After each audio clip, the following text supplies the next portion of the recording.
Oke friend, kembali lagi di channelnya Tonto Japa, channelnya para kicau mania.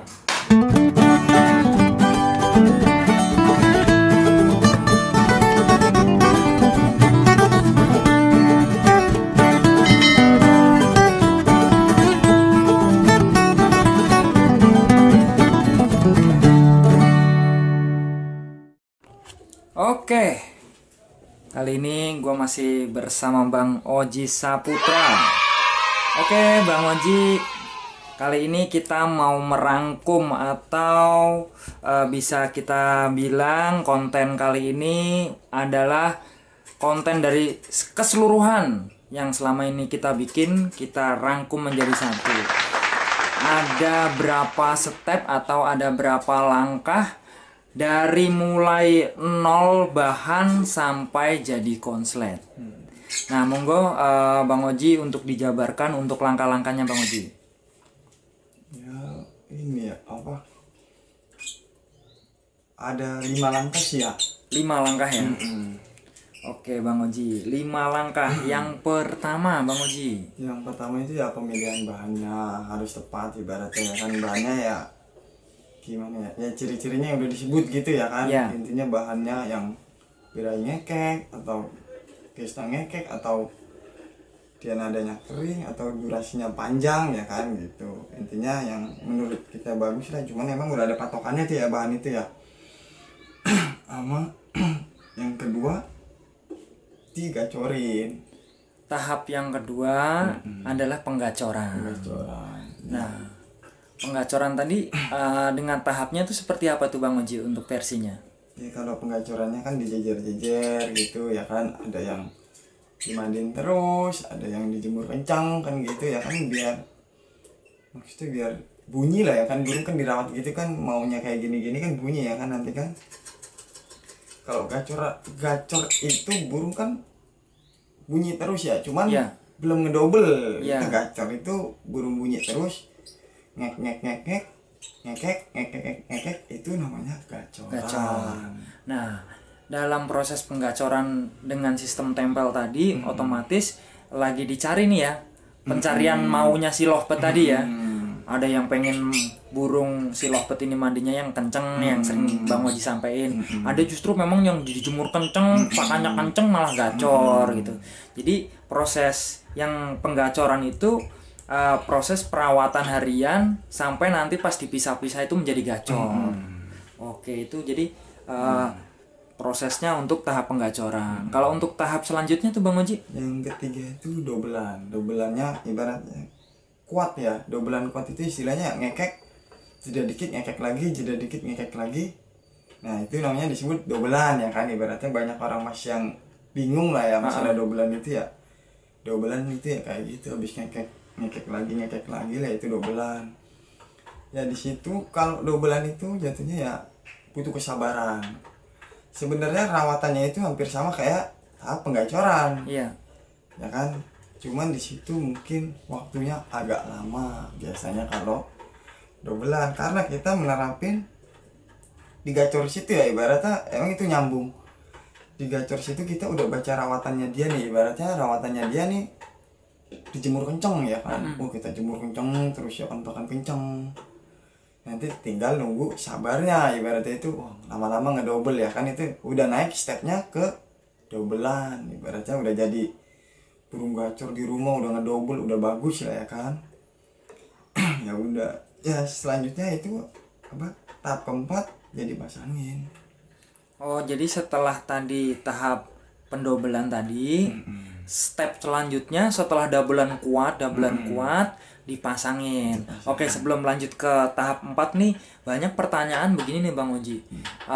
Yang dimaksud dobelan itu masih banyak yang belum paham, dan caranya setelah gacor dijadikan double ini masih banyak yang belum paham juga. Nah, coba Bang Oji kasih triknya Bang Oji dari penggacoran, dari proses penggacoran yang tadi itu sampai jatuh biar bisa ngedouble gitu. Kalau biasanya saya trik ngedouble ya, Ya. gitu ya. Triknya itu burung habis saya jejer itu, sehabis dia dijejer sama teman-temannya, anggap habis dijemur lah ya itu burung ya. Saya pisah sendiri, di situ saya cari burung. Ini burung biar bunyi itu harus saya apain? Anggap kayak coba tangkringannya saya semprot, atau bulu belakangnya saya semprot, atau ya yang sebagainya lah, ibaratnya saya tes. Nah di situ kalau dia emang mau yang kita gitu, nah ibaratnya belakangnya kita semprot ya, dia mau ya ibaratnya ya kok bunyi. Nah di situ pasti besok kita gituin terus, itu pasti ngedouble. Jadi dicari kemauan si lovebird ini di titik nyamannya dia. Intinya sih setelah gacor itu dia harus ngedouble. Harus Nah, ngedouble. yang pertama itu nanti ada doublean kotor dulu nggak? Misalkan ngecik baru ngecek gitu. Iya. Nanti lama-lama ngeceknya hilang gitu. Iya, proses ibaratnya ya, makanya tadi saya bilang ya proses yang ini yang paling sabar. Yang paling sabar itu ya bikin dobelan. Oh, dari penggacoran ke doublean ini kudu paling sabar tuh di situ ya. Biasanya di situ paling sabar ya, karena apa ya, burung dobelan itu sebenarnya udah ada harganya Om. Doublean sebelum Iya. konslet itu doublean ini udah Iya. lumayan nih harganya. Main konsep itu banyak yang cari itu burung setengah jadi itu ya kayak begitu, karena bikin dobelan itu susah. Tapi kalau sudah punya dobelan gitu, insya Allah itu burung bisa konslet. Makanya pemain konslet itu banyak yang nyari burung udah dobelan belum, berarti itu burung kan bisa konslet. Ibaratnya 99% itu burung pasti konslet. Nah, kalau lovebird itu semuanya bisa ngedouble nggak bang? Apa dari bakatnya dia atau emang bener-bener kita proses dengan kemauannya itu bisa ngedouble semua gitu? Menurut saya itu bisa semua, cuman ya disitulah otaknya dia itu kadang-kadang ada yang lama, ada yang Oh, iya, cepet. Balik lagi ya ke dasarnya dia ya kan. Anggap kalau kita yang dapat lovebird yang pintar ya cepet, baru berapa bulan atau sebulan, 2 bulan, 3 bulan dia udah pintar, udah cepet ya. Bahkan ada yang saya dapat ya lama, ada yang cuma jadi gacoran terus nggak mau ngedouble itu burung ada. Ibaratnya ya di situ yang paling kita sabarin itu ya di situ. Jadi selain tadi kita nyari kemauan dari lovebird tadi, bukannya nggak bisa ngedouble, tapi ada yang lemot, ada yang memang cepet gitu ya. Iya. Jadi tergantung dari kecerdasan burung tadi ya. Kecerdasannya sama ya rawatan kita didukung Rawatannya. ya kan, ibaratnya rawatannya cakep, Ha-ha. burungnya pintar, Nah. insya Allah cepet Oh kan. iya, betul sekali itu. Mantap. Nah ini tadi step yang keberapa itu? Ketiga ya? Nah lanjut ke step keempat lah, atau langkah keempat nih Bang Oji. Ya, kalau langkah keempat itu ibaratnya kita penjodohan. Setelah keluar doublean tadi, wajib dijodohin. Wajib dijodohin. Ibaratnya kita jodohin, kita cari.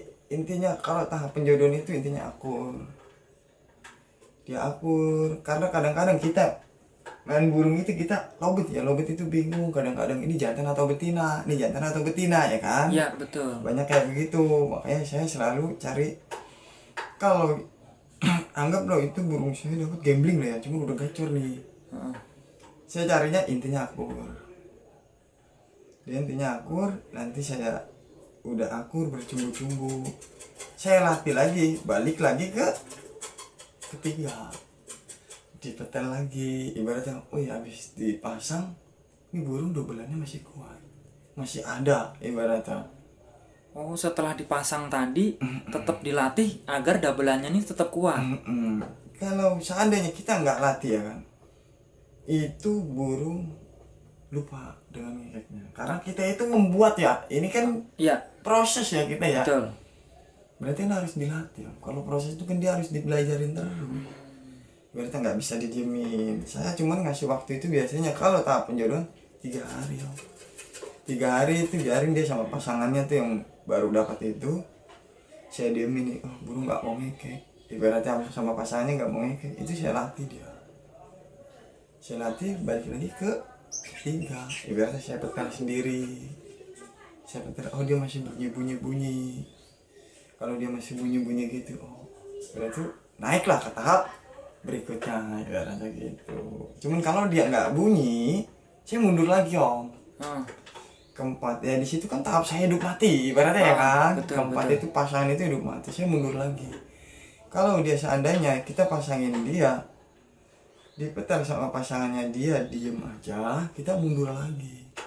Pasangan itu kita ibaratnya kita jual atau kita apain, kita balik lagi ketiga, kita rawat lagi. Oh ini doubleannya hilang, kita bikin lagi doublean. Nanti sudah doublean lagi ketiganya udah jadi lagi, kita naik lagi keempat. Jadi di situ sering lama om, naik turun di situ burung. Naik turun gitu udah. Intinya ya penuh dengan proses kalau bikin konslet. Pantesan Bang Oji sering bilang proses setelah doublean itu hidup mati ya. Sering banget itu disampaikan gitu. Ini adalah langkah hidup mati dalam pemasangan ini gitu. Karena kalau nggak tepat nantinya jadinya mundur gitu ya. Kalaupun ini tepat berarti ini memang jadi konslet gitu ya. Jadi situ terus main burung atau enggaknya adanya di situ, ibaratnya gitu. Ibaratnya kalau emang dicampur rezeki dan usaha ya kan rezeki sama usaha ya. Iya. Kalau di situ emang dapat burung situ, jadilah konslet di situ ya udah, emang itu udah miliknya situ itu burung. Ya prosesnya situ udah nggak sia-sia karena kesabarannya ibaratnya. Nah, setelah step yang keempat atau langkah keempat tentang pemasangan, langkah terakhir yang kelima ini. Kalau itu di bawah ke lapang. Oh, ngajarin. Biasanya burung baru kita dapat ya, baru jadi benar kita bikin dari nol ya om ya. Dari nol itu sampai ngerasain 5 proses itu ya. Burung biasa nggak pernah dibawa kemana-mana, itu burung selalu di rumah. Sampai lapangan kita bawa itu burung biasanya nggak mau bunyi sama sekali. Ibaratnya dia kita buka di lapangan, dia juga bingung. Kok tempat saya kayak begini, biasanya kan di rumah kok masih ini demam panggung banyak ya kan pasti kayak gitu memang rata-rata. Saya biasanya kalau kayak gitu saya nyari tempat agak sepi ya, perkebunan atau di mana-mana ya kan.